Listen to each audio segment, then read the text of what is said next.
मित्रों 6 मजूर आज कीधा है मूरा वीणी लई आम नवरा बैठा थी सस्ता में आवे है मजूर अपने आमा अजमो वाव्यो है कारण के आपणे एनालिसिस में आव्युं हतुं उनाळा दिवसनुं शियाळामां के ओछा वरसाद थवाना छे एटले आपणा तर पाणी अने आपणी जमीन मुजब बियारण पसंद करीने वावेतर कराय बियारण पसंद कराय આપણું તર પાણી અને જમીન જોઈને બરાબર આપણે એ માહિતી આપી હતી એટલે મેં મારી રીતે અજમાનું વાવેતર કર્યું. હવે તમને અજમા બતાવું કેવા ઉગ્યા એ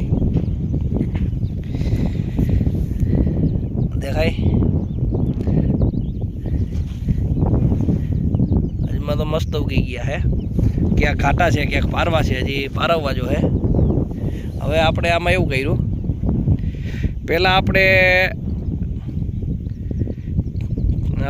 60ની જારીએ લાગે છો આવ્યા હતા, પછી એમાં થોડોક હોલ ડબલામાં ઓછા થયા હતા ખખડાવવામાં, એટલે આશરે 2.5-3 વીઘામાં થોડાક પારવા પડ્યા હતા, બરાબર ઉગ્યા નહોતા. ને બીજે ઉગ્યા હતા એ સારા ઉગ્યા હતા, પણ બિયારણ ઝીણું હતું એટલે આપણે બધું રાપલીને પછી 30ની જારીએ લાગઠ વાવી દીધા. 30ની જારીએ લાગઠ વાવ્યા ને પાણી તો થોડું થોડું છે ટપકમાં પીએ એટલું. એટલે પછી આપણે એવું નક્કી કર્યું કે ભાઈ મિત્રોને પૂછ્યું અજમાની જે ખેતી કરતા હોય ને કે ભાઈ આ 30ની જારી લાગત તો એ તો બધું ગોઠવાઈ જાય કે ના જામે ગુથાઈ જાય બધું, એ હાકડ પડે. પછી આપણે નક્કી કર્યું કે 2 ચાર રાખવાના, એક કાઢ નાખવાનો, 2 રાખવાના એક કાઢ નાખવાનું, બરાબર. આમાં છે ટપકમાં આપણે અજમા આ રાખશું, આ કાઢી નાખશું, આમાં જે વીઘા હોય ને એ કાઢી નાખશું, આ ચામાં એમાં રાહ પાલી જાય નિરાતે. હવે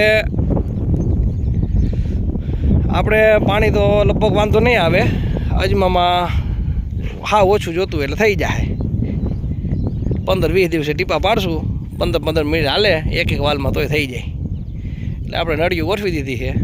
અને કોઈ મિત્રોને ટપકની નળી વેચાવું હોય, કોઈ મિત્રોને ટપકનો ઉપયોગ ના કરતા હોય અને 60 mm કે 20 mm નળીઓ વેચાવું હોય તો મારા નંબર છે 89 80 92 82 72, ગામ ભણગોર, તાલુકો લાલપુર, જિલ્લો જામનગર.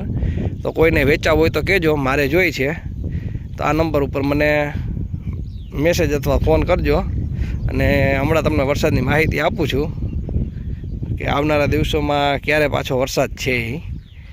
આ તમને અજમાની ખેતી બતાવીશ પછી કે કેવી ખેતી થાય છે અજમાની, બરાબર.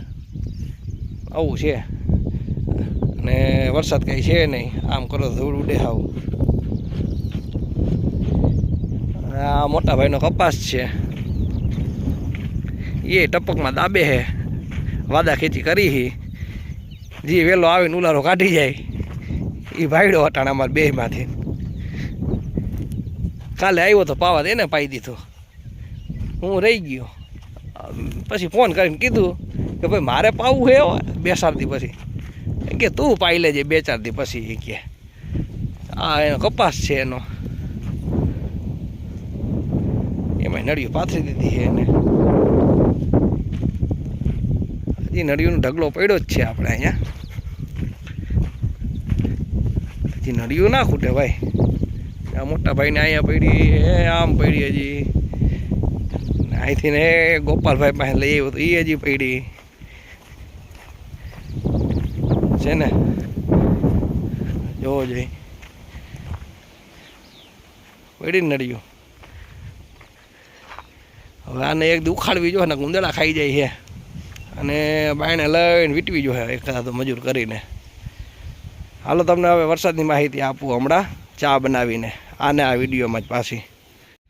મિત્રો આપણે અજમાની ખેતી અત્યારે આપણે કરી જોઈએ ને તમે. હવે જે વરસાદની વાત કરવાની છે તો